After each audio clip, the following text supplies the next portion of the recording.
Hey, what's up everybody? TechChucker here, and today I've got a review for you of the Marvel Legends Into the Spider-Verse Spider-Man Noir. I got this off of Target, and I'm really pleased with the way that this thing turned out, but let's not waste any more time looking at the box, which does look nice, but we all know we don't really like these windowless boxes. So let's crack this thing open and take a closer look. Here he is out of the packaging. I think Hasbro did a really nice job on this. He just looks great. He looks very close to accurate from the film.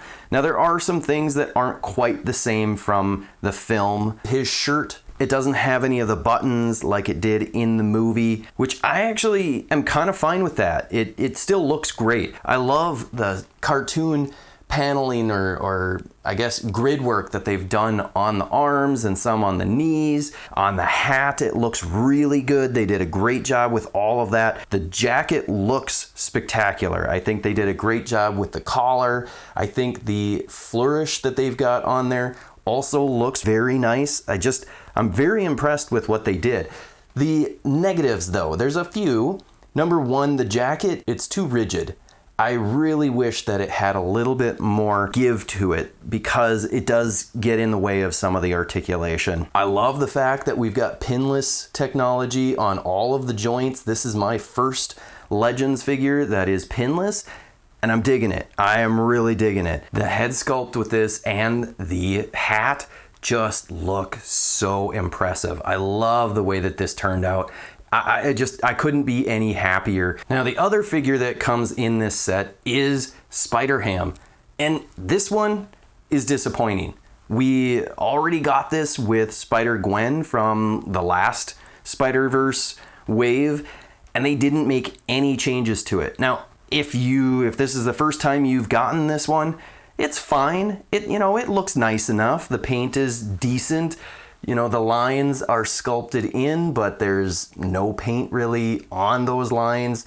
And it just, it's just okay. The plastic is kind of gummy. It is a bit of a struggle to get them to stay standing. So that's a bit of a bummer. But, overall, it's Spider-Ham. It looks great. It's an accessory, and, I guess it's okay. Comparison time. We've got the original Spider-Noir that they put out, I don't remember even which wave it was, and the new Spider-Noir. And the new one is hands down a better figure in general. The old one, basically it was Red Skull repainted, and it was a good stand-in, especially if you were trying to create a Spider-Verse set or display. But this one, it's just hands down, it's so much better. The head sculpt is better. Not to say that the Spider-Noir from the original wave wasn't good, but the body just isn't very good. Look how long the arms are. Now, on the new one, the arms are a little bit overly long too, but, I still just aesthetically feel that the new one looks way, way better. And the coat is much less frustrating on the new one than on the old one.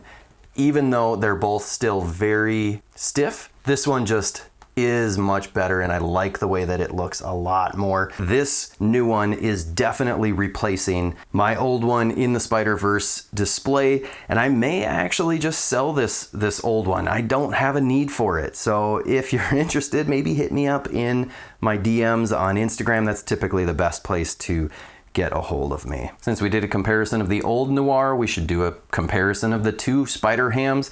Here is the old one that came with Spider-Gwen. This is the new one, and you can see the reds. This one is a much darker, less glossy red. This one has a much glossier, brighter color. This one has actually a brighter blue, and that one has a little bit darker blue, but the rest of it is basically identical. They both don't have the lines painted on them, and they're okay. I just really wish that we would have gotten some articulation in those arms. It's just kind of a letdown that it's just the head will turn. The plastic is kind of gummy on those legs, and so it can be really top heavy, and so it's easy for them to fall down. But you gotta have a Spider-Ham. But I really think that Hasbro could have stepped up and maybe given us a little bit better than just a repaint. Let's do a quick measurement on him. Spider-Man Noir is coming in at about 6 3/4 inches, almost, just shy of it. Let's bring in some of the other figures. We've got Miles, we've got Peter B. Parker. Hopefully he'll stay standing. And then we've got Spider-Gwen, which has an amazing face sculpt. We'll throw in Prowler, and then we'll wrap it in with Spider-Ham, as long as I don't knock everybody down. We need a Kingpin. I'd love an Aunt May. I need a Penny.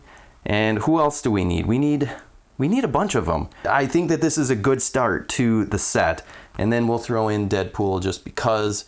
And you can see Spider-Man Noir with the hat, considerably taller than Deadpool. So he's a really big, kind of domineering figure. And I like that. I like it a lot. Let's take a look at the articulation. It's actually pretty good. On the head, he's got a double ball peg. He can look up about that far. The collar certainly does get in the way of that. He can look down a decent amount. There's also some articulation in the neck as well. So there's a lot of range of motion in that for going down. He can look side to side. He can tilt that, and it really feels emotive. I really like the way that they sculpted or did the articulation in the neck. In the shoulders, he's got a ball hinge. He can get his arm out all the way, which is awesome. He's got no issues going all the way around. He's got an upper bicep swivel, which works really good. He's got those pinless double elbows all the way in half, which is awesome. And then he's got a hinge and a peg in the wrist, and that also works pretty good. The cuffs do kind of get in the way, but not too bad. It's actually pretty good. Down in the torso,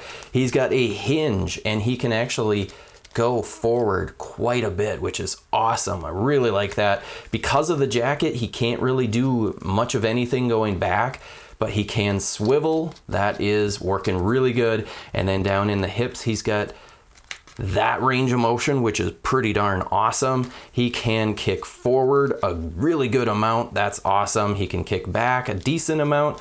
You know, I would say the jacket's causing some issues, but I think it really could go further back without that jacket on. He's got an upper thigh swivel that works really nice.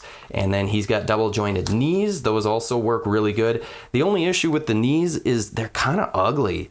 That knee just, it looks really bad when it's fully extended, but it looks nice enough when it is not extended. So you have to kind of take some concessions, I guess. There is no shin swivel, but he does have an ankle hinge. He can get his foot back that far, which is pretty good. He can get his foot forward about that far, which is also pretty good. And then he also has an ankle rocker. So overall, the articulation really quite solid. If we didn't have the jacket on, it would be far better. And I think you could take this jacket off, but I don't really see why you'd want to take it off, because he's going to look really boring without that jacket on. And lastly are the accessories. And I have to say they're kind of disappointing. Not so much in the quality of them, because they are very nice. These two head sculpts are really good. I love the unmasked head. It's not unmasked, the unhatted head. It looks amazing. They did a great job with both of these. The one with the hat is the best. I will definitely be using this one for my display because it's just so cool. But I love the goggles. I love the paint apps on these. The other accessory that we get is a pistol, which I believe is the same basic pistol that we got last time. We've seen this one quite a few times. It's a nice enough pistol, and it's black. It looks good, and it fits in this little holster, which is also nice. Though in the movie, look at that. Look how easy that bends. In the movie, I don't recall that he had the holster, but I'm glad that he has the holster for this. Overall, the accessories were just kind of disappointing. We really needed extra hands to make this meet the value that they're trying to say, that they think that this is a $30 figure. I just don't see it. It's not worth $30. The value isn't there. We needed the extra hands. If they gave us extra hands, I would be less inclined to complain. But it should have been $24.95 is my opinion on this. What do you guys think? Let me know in the comments below. Do you love this figure? I still love it. I think they did a great job with the actual figure itself, even with the few flaws that are there. I just think the value isn't there for the price point. And if they just added a couple extra hands, some fist hands, maybe some open hands, that would have brought the value up for me. But I'm still gonna, I love this figure. I love the movie. I'm gonna throw this guy in my display for my Spider-Verse display, and I'm not gonna complain beyond that. I just think it could have been priced a little bit better. What do you think? Leave a comment, hit the like button, hit the subscribe button, the bell notification, all that jazz, and I will see you in the next video.